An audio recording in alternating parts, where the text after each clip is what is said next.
وہ نبی دنیا میں آ چکا ہے جو بیٹی کا مقام دنیا کو بتائے گا۔ وہ نبی دنیا میں آ چکا ہے جو اپنی بیٹی کے استقبال کے لیے مجلس میں کھڑا ہو جاتا ہے۔ وہ نبی دنیا میں آ چکا ہے جس نے بیٹی کا مقام بتانا ہے، جس نے بیٹی کا تقدس بتانا ہے۔ وہ نبی دنیا میں آ چکا جس نے دنیا کو بتایا کہ بیٹی بیٹی ہوتی ہے، جس نے سب سے پہلے یہ اعلان کیا کہ لوگوں بیٹی بیٹی ہوتی ہے، چاہے بیٹی مسلمان کی ہو چاہے بیٹی کافر کی ہو۔ سبحان اللہ۔ صرف بتایا نہیں، اللہ کے نبی صلی اللہ علیہ وسلم کی بارگاہ میں ایک کافرہ بیٹی کو لایا گیا، وہ سر سے ننگی تھی۔ آقا کریم صلی اللہ علیہ وسلم نے اپنی وہ کملی جس کی قسمیں رب نے قرآن میں اٹھائیں، وہ کملی اتار کے اللہ کے حبیب صلی اللہ علیہ وسلم نے کافر کی بیٹی کا سر جو ہے نا جو ننگا تھا، کافر کی بیٹی کا آپ نے پردہ کیا اور آپ نے بتایا لوگوں بیٹی بیٹی ہوتی ہے، چاہے بیٹی مسلمان کی ہو چاہے بیٹی کافر کی ہو۔ تو آقا کریم صلی اللہ علیہ وسلم نے بیٹی کا مقام بھی بتایا، بہن کا مقام بھی بتایا اور عورت کا مقام بھی بتایا۔ یہ تو میں اور آپ ہیں نا، ہم آقا کریم صلی اللہ علیہ وسلم کا میلاد سن رہی ہیں، آقا کریم صلی اللہ علیہ وسلم کا ذکر سن کے خدا کی قسم ایمان کو تازگی ملتی ہے، دل کو روشنی ملتی ہے اور مسلمان کا دل جگمگا اٹھتا ہے۔ مگر توجہ کرنا، جس نبی کا ہم تذکرہ سن رہے ہیں، جس نبی کے ہم گن گاتے ہیں، جس نبی کا ہم صدقہ کھا رہے ہیں، جس نبی کی دعاؤں کا صدقہ ہماری شکلیں آج انسانی شکل میں موجود ہیں، اس نبی نے بیٹی کا مقام بھی بتایا، بہن کا مقام بھی بتایا، ماں کا مقام بھی بتایا، مرد کا مقام بھی بتایا، باپ کی عزت بھی بتائی اور اسی طرح دنیا میں جتنی خواتین ہیں ان کی عزت بھی آقا کریم صلی اللہ علیہ وسلم نے بتائی۔ مگر ہم جو کلمہ گو ہیں بہن بیٹی کا مقام نہیں جانتے، بہن بیٹی کا حق کھا جاتے ہیں۔ آقا کریم صلی اللہ علیہ وسلم صحابہ کی مجلس میں تشریف فرما تھے، صحابہ کا مجمع لگا ہوا ہے،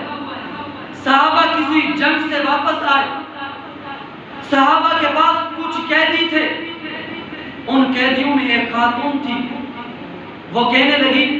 تم نے مجھے قید کر لیا، تم نے مجھے باندھ دیا، تم جانتے بھی ہو میں کون ہوں؟ صحابہ نے کہا تم کون ہو؟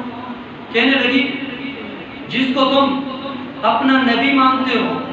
جس کو تم اپنا رہبر و رہنما کہتے ہو، جس کو تم اللہ کا محبوب کہتے ہو، جس کو تم امام الانبیاء کہتے ہو، جس کو تم وجہ کائنات کہتے ہو، وہ تمہارا نبی،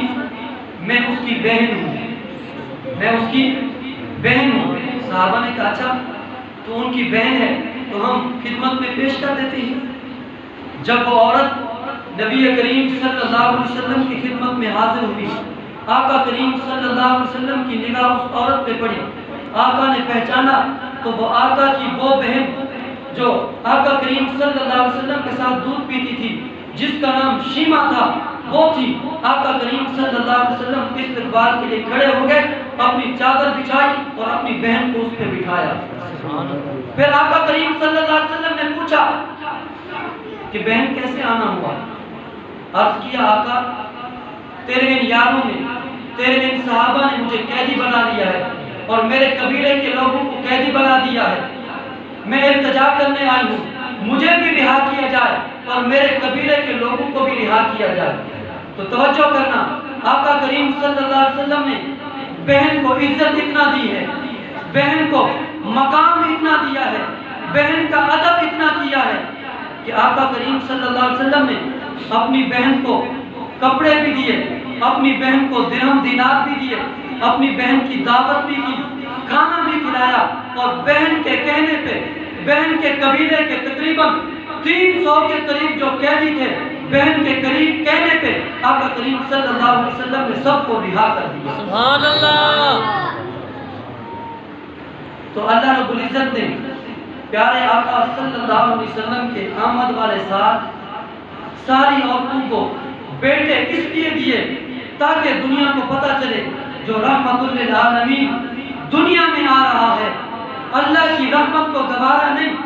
کہ آقا کی آمد بھی ہو، رحمت للعالمین کی آمد بھی ہو اور کسی بیٹی کو زندہ دفن کیا جائے۔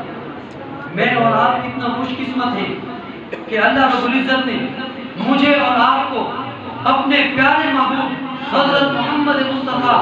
صلی اللہ علیہ وسلم کی امت میں پیدا کر دیا ہے۔ ہم اس پر رب کا جتنا بھی شکر ادا کریں کم ہے۔ بس میں دعا کرتا ہوں کہ اللہ رب العزت سے دعا ہے کہ اللہ رب العزت دنیا کی اس زندگی میں ہم سب کو پیارے آقا صلی اللہ علیہ وسلم کی تعلیمات پہ عمل پیرا ہو کر آقا صلی اللہ علیہ وسلم کی غلامی میں زندگی بسر کرنے کی توفیق عطا فرمائے، اور کل قیامت کے دن میدان حشر میں